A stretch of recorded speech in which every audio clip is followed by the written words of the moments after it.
Olá, pessoal, sejam todos bem-vindos a esse curso de Direito Constitucional. Meu nome é Viviane Pérez, eu sou professora de Direito Constitucional do Vencendo Concursos. Além disso, eu sou analista do Ministério Público do Estado de São Paulo, sou professora da graduação de Direito e sou mestranda em Direito. Eu queria conversar com vocês, nós vamos ter muito tempo para conversar sobre direito constitucional.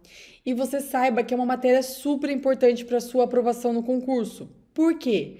Porque direito constitucional cai em todos os concursos praticamente, né? Tanto de nível médio como nível superior. Então aqui nós vamos ver os pontos mais importantes de direito constitucional no concurso. Todas as minhas aulas vão ter questõezinhas para nós respondermos, para vermos como aplicar a matéria, aplicar o assunto estudado em questões, ok?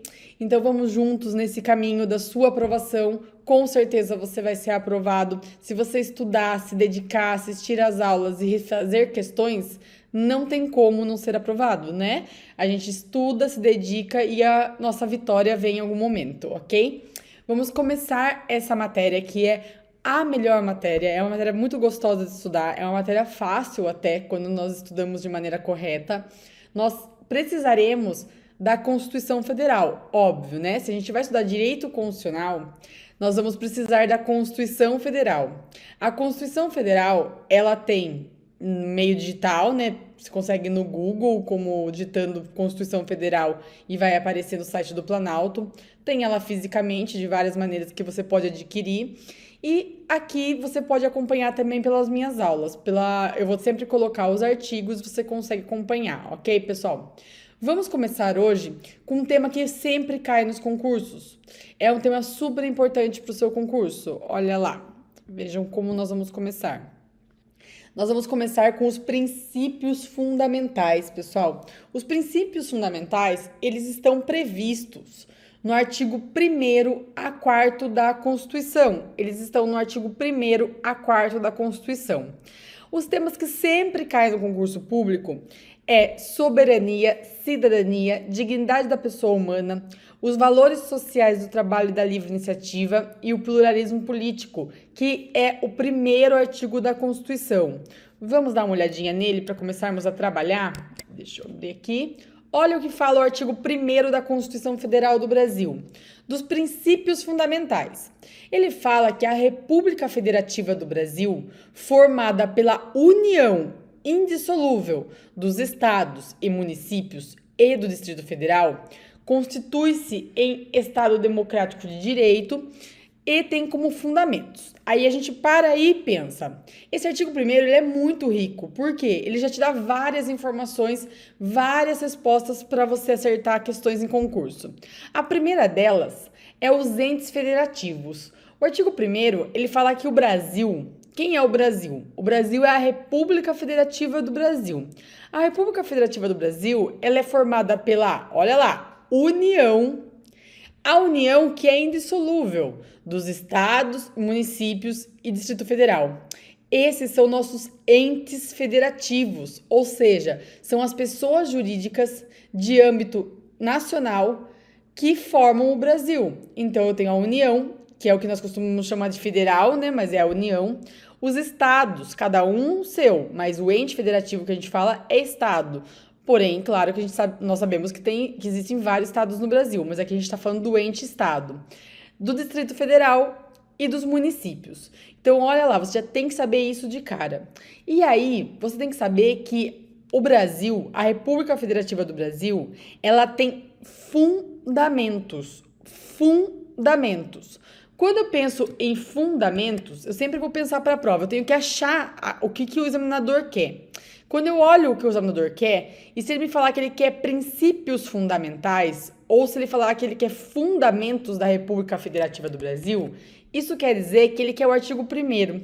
E eu tenho 5 princípios fundamentais na República Federativa do Brasil. Quais são eles?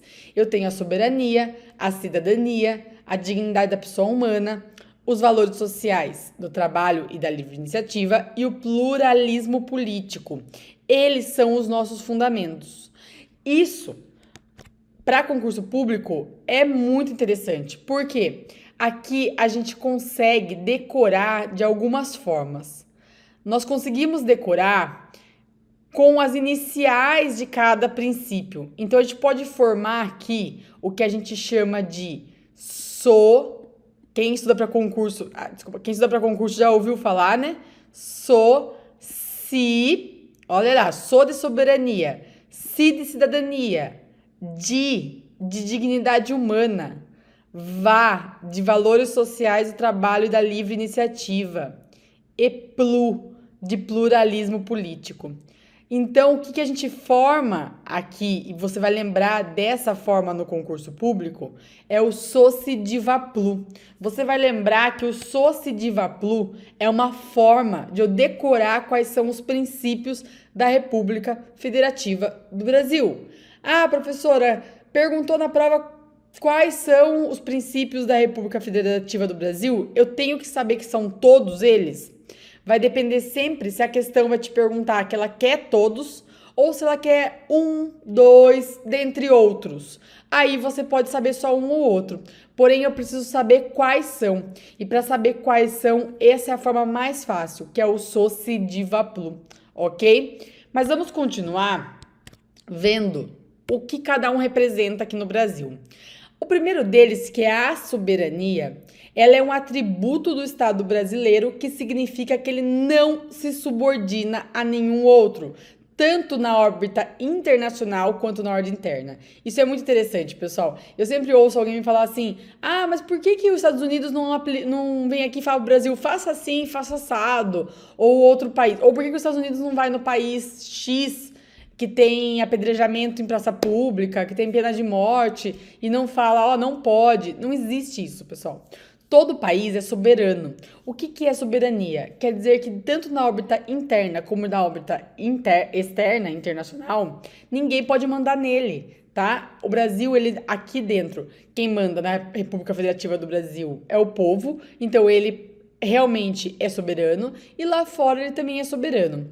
A soberania é considerada um poder supremo e independente. Olha lá, supremo porque não está limitado a nenhum outro poder na ordem interna. E independente porque no plano internacional ele não vai se subordinar à vontade de outros estados. Outros estados aqui, pessoal, com E maiúsculo, né, quer dizer países. Quando a gente fala estado nesse sentido, estado na órbita internacional, nós estamos falando de país. O Brasil é um estado brasileiro, tá? Os Estados Unidos é Estados Unidos, né? Então, assim, sempre a gente usa o estados como, na órbita externa, na órbita internacional, como país. E aí, um exemplo, que internamente o Estado prevalece sobre grupos sociais intermediários como família, escola e igreja. Você pode achar que a regra da sua igreja é a melhor do mundo, ou a da sua família, da sua casa, ou a da escola. Porém, qual vale mais? A que vale é a ordem, é a regra estabelecida pelo Estado República Federativa do Brasil. Se você mora no país, você tem que obedecer às regras dele, tá? Então, eu não concordo com a regra X do Brasil, mas se você está aqui dentro, você vai ter que concordar. Eu não concordo de existir prisão, de as pessoas serem presas. Você está dentro da Organização Brasil, da República Federativa do Brasil, a partir do momento que alguém comete um crime, ela vai sofrer as sanções penais. É assim que funciona a regra do jogo. Para que isso? Para funcionar o sistema, né? Para funcionar um país, tá? Então, não se sobressai as regras sociais, os grupos sociais. Quem se sobressai sempre é o país, sempre é o Estado. E na órbita internacional, o Estado somente submete às regras em relação às quais manifestar livremente o seu consentimento. Então, o Brasil vai lá e assina um decreto internacional, assina um tratado e fala, olha, eu quero participar desse tratado. Então, eu quero jogar esse jogo. Se eu quero jogar esse jogo, daí eu tenho que obedecer às regras do jogo, né? Então, o Brasil ele só vai se submeter ao que ele quiser, ao que ele der livre consentimento. O que ele não quiser, ele não participa. Nenhum país pode vir aqui e falar, faça assim ou faça assado. Não, é só o que a gente concordar, então é só o que a gente assinar, ok? E o segundo princípio fundamental da República é a cidadania.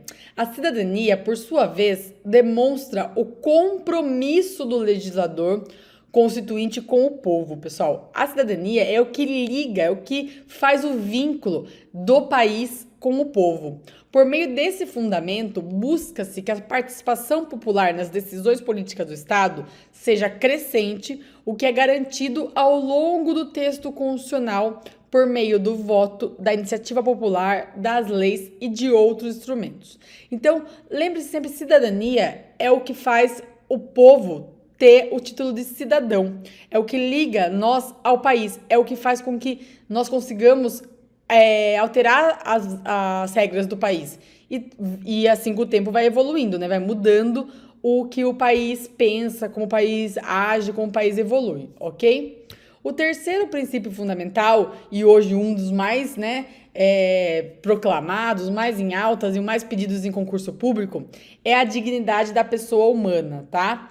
Que a gente ouve falar como direitos humanos e tal, mas o princípio em si, que é a dignidade da pessoa humana, consiste no valor fonte do ordenamento jurídico, a base de todos os direitos fundamentais. Trata-se de princípio que coloca o ser humano como preocupação central para o Estado brasileiro. A proteção às pessoas deve ser vista como um fim em si mesmo.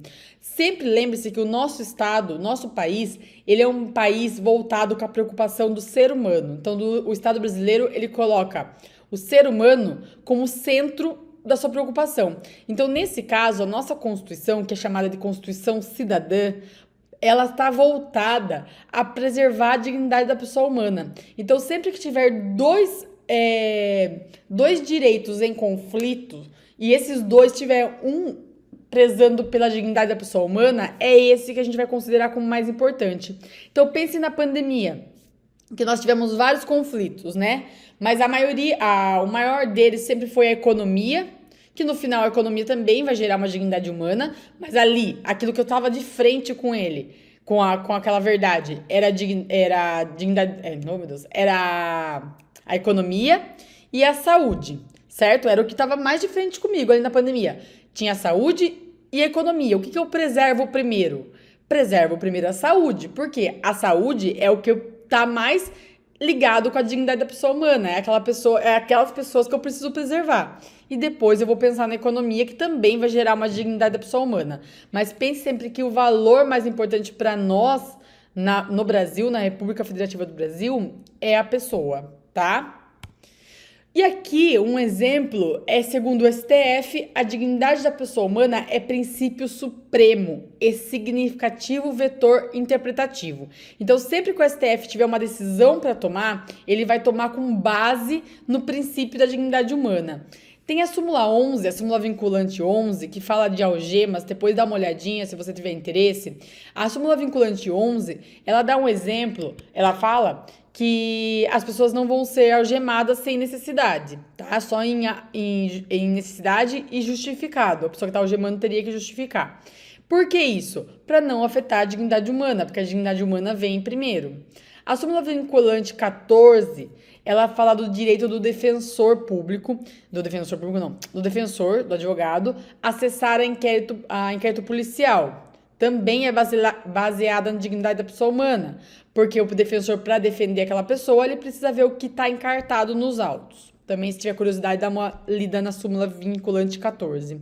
E a súmula vinculante 56, que é a que fala de falta de estabelecimento penal. Se eu não tenho estabelecimento penal adequado, eu não poderia manter a pessoa encarcerada, não poderia manter a pessoa presa em um lugar que não esteja compatível. Também, se quiser dar uma olhada, as 3 súmulas vinculantes são exemplos de súmulas que o STF utilizou como princípio mãe, como princípio base, a dignidade da pessoa humana, ok? E aí, eu tenho os valores sociais do trabalho e da livre iniciativa. Esse princípio fundamental, ele fala que o Constituinte reforça que o Estado é capitalista. Claro, nós também precisamos de dinheiro, nós precisamos de economia. E que trabalho é um valor de nossa sociedade, merecendo até mesmo a posição de direito social. Então, além de a gente prezar pela dignidade humana, também nós prezamos pelo valor social do trabalho, porque é ele que vai fazer vai ser ele que vai fazer com que a gente seja pessoas dignas, né? Que tenhamos uma dignidade e da livre iniciativa.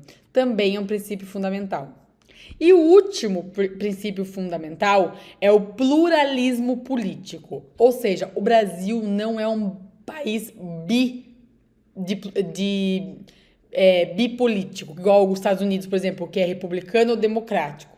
Nós não. Nós temos pluralismo político, que é o quê? Ter várias ideias. Nós temos várias filosofias políticas, várias ideias políticas e tá tudo bem. Então, é possível a garantia de existência de várias opiniões e ideias, com respeito a cada uma delas. Então, a gente pode utilizar a parte nossa política com várias ideias. É diferente, pessoal, de pluripartidarismo, que seria ter vários partidos. Nós também temos o pluripartidarismo, mas o pluripartidarismo, ele não é um princípio fundamental da República. Ele vai ser visto depois como um direito do direito, ele é um direito dos direitos políticos, tá? Então ele vai entrar lá em direitos políticos. Aqui, o direito fundamental, e você vai decorar isso para sua prova, é o pluralismo político. Por que eu estou dizendo isso? Porque várias provas de concurso, eles trocam a palavra. Eles colocam, de vez pluralismo político, colocam pluripartidarismo. E não é a mesma coisa. Pluralismo político é ter várias ideias, é permitir que no Brasil se tenha várias opiniões e ideias com respeito ao pensamento político, tá? E aí, então, aqui, ó, a dica que eu tinha dado antes, só para reforçar para vocês, o artigo 1º, então, o que que ele traz? Ele traz o socidiva plu. E o que é o socidiva plu para a prova? Ele é os fundamentos da República Federativa do Brasil. Você que está estudando vai colocar aí no seu caderninho, que pode vir na prova como fundamentos da República Federativa do Brasil, assinale a alternativa que traz os fundamentos, ou pode vir como princípios fundamentais da República Federativa do Brasil. As duas coisas são a mesma coisa, ok? Princípios fundamentais ou fundamentos da República Federativa do Brasil. Fechou?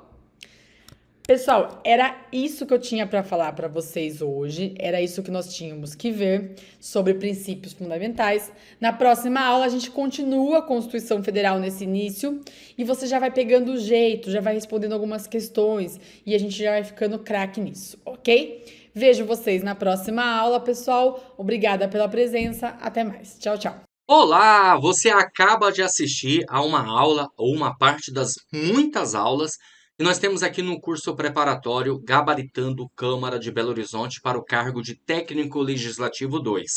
E se você chegou aqui até aqui é porque gostou, não é verdade? Então continua, porque eu tenho um recado importante para te passar. Nós do Vencendo Concursos montamos o curso online preparatório, um curso completo. Quero aproveitar e mostrar para vocês todas as vantagens do nosso curso preparatório. Bom, em primeiro lugar, ao adquirir o curso, você recebe no seu e-mail os dados de acesso. Então, você terá no curso acesso imediato. Já começa a navegar na nossa plataforma imediatamente, tá? Acesso ilimitado. Poderá assistir às aulas quantas vezes você quiser, sem limitação de visualizações.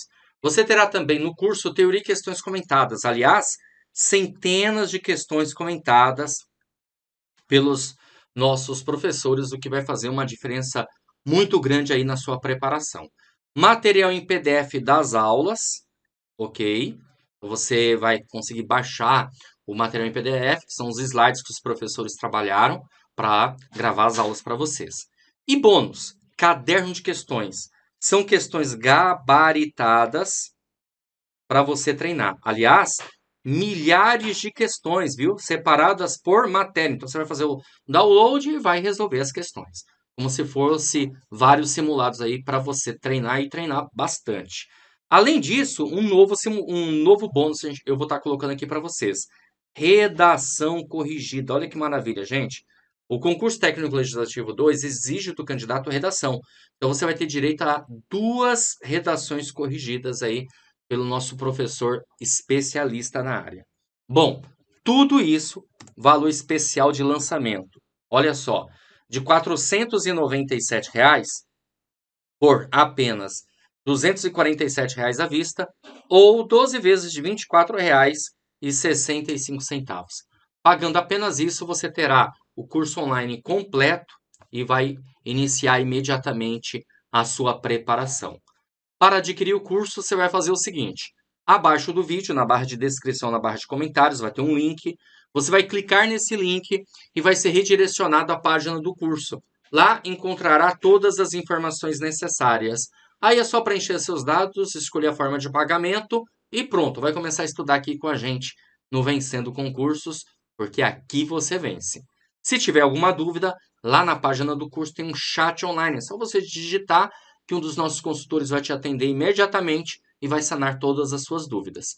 Ou você pode também chamar na central de atendimento WhatsApp, tá aí um número: 11 97465 6052. Tá certo? Show de bola? Então é isso, galera.